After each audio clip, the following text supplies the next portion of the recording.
Unlocking unseen possibilities for unlimited growth. You're here today with Nader Sabry, and we're talking about how to make better decisions.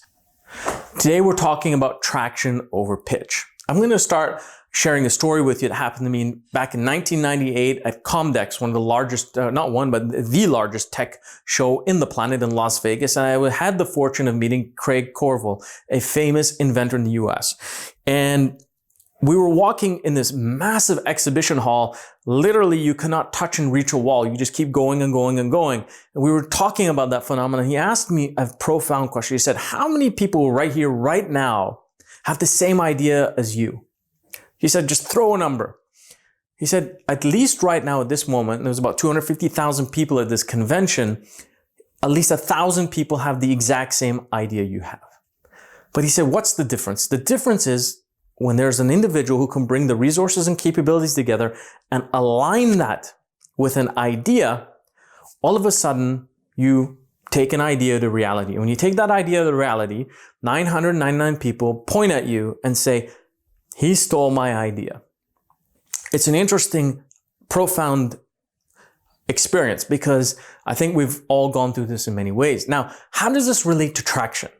Many of the entrepreneurs that come to me and many ones that I work with, there's been a transformation in the way the startup world works.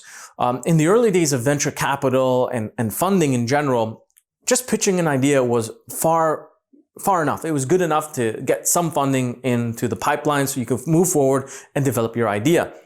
In today's world, that doesn't work. You need to have traction. And traction is broken into three levels. One is just getting a customer who pays. Okay, it doesn't have to be profitable, has to just pay. Then after that is trying to make it somewhat profitable and then trying to scale it so it becomes extremely profitable so you optimize it. So it's almost like gross revenue, net profit. That's how you look at it. Now, what's important here is not about how big you can get before you can actually pitch an idea to raise money.